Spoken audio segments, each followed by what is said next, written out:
back.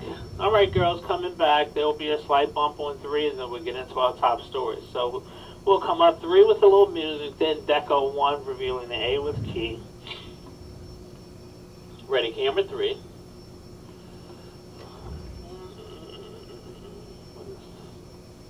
This,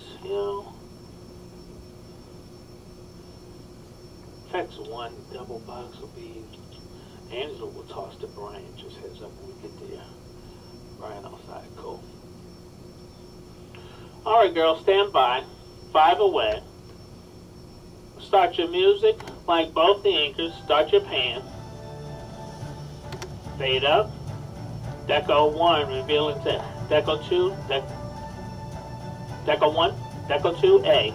Roll. Take. Michael. Go. Checking our top stories, 2 people are recovering this morning after falling nearly 15 feet when part of the staircase collapsed in Arlington. 2 women and a toddler were about to walk into a home on North Madison Street when the concrete slab at the top of the staircase fell in. The 2 adults had non-life-threatening injuries, and remarkably, the 2-year-old girl was not hurt. Boy, white chain. Police are investigating the death of a man whose body was found in a pond in Brandywine, Maryland. The man apparently slipped and fell into the water yesterday along Chadsford Lake Drive, prompting a water rescue.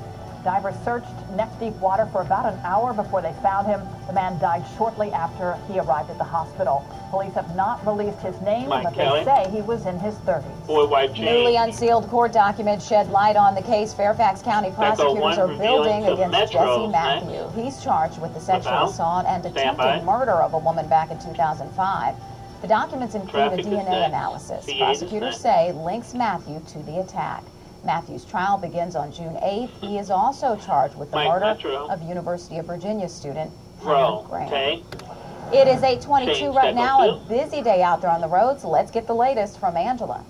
And that's right, Kelly. It remains busy out there on the roadways. A heads up for folks, we've got this long-standing crash for folks who travel from Landover to Mitchellville on 202 Landover Road. It is in the intersection. 3 cars remain in the intersection of 202 eastbound at Campus Way, so be alert for that. But of course, we've been dealing all morning with the heads up for folks heading on Route 1, College Park. Now, this is going to be going on for quite some time. We've got a water main break on Route 1. Our Suzanne Kennedy was there live on the scene, and as she tells us, it's not impacting the drive too much because folks are able to get by, even though northbound lanes have been reduced to 1 lane. So you have 1 lane open between Sunnyside Avenue and the Capitol Beltway on the northbound side. So just be alert for possible delays throughout the day until they can get that cleared away. As we head over to the maps, you can see we are still suffering on 29. It has gotten better there, but 295, the Baltimore-Washington Parkway, a larger than usual delay northbound as you head from the Beltway past the Goddard Space Flight Center.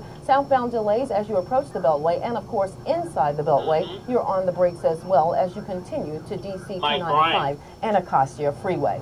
We're going outside once again to Brian Vandegraff, who's going to give us an update on the forecast. Brian, do you have your umbrella handy? Roll. No, not yet. I will. You should as well for the midday and afternoon. Maybe the midday off to the west, probably into the afternoon hours, into the evening rush. We'll see the showers arriving here. Looking overhead, we do have some clouds out overhead. I see some sunshine peering through those clouds. They will continue to thicken, and I think we'll get temperatures near 50, maybe into the low 50s before those showers move in later this afternoon and evening. Take a look at our WeatherBug camera network out there, and you can see we do have a fair amount of cloudiness all across the area. Temperatures in the 30s and low 40s early on, a little nip in the air, but through the afternoon we'll get into the lower 50s before all said and done. Take a look at the forecast then for the day ahead. Showers will increase chances through the mid-afternoon and evening hours. Some could be a little heavier at times later tonight, and by tomorrow morning, when it all wraps up, I think we have a good chance of seeing about an inch or so in some locations. Tomorrow, though, moving out quickly enough after 50s today, tomorrow we can be back in the low 60s as drier, more comfortable air moves in by tomorrow afternoon. So, yeah, a little bit wet here, but the payoff is that it's still not too chilly, and we're not talking about any wintry weather today, tomorrow, or the next 7 days. Let's look at the forecast. Ladies, back to you. All right, keeping it positive. Thanks, Brian. Another royal visit to Washington. The D.C. sites that Prince Charles and Camilla are visiting coming up next. And a gift registry, but not for weddings. The new trend for kids that's drawing criticism from some parents. Up ahead, your time, 8:25. And fade on. Cool.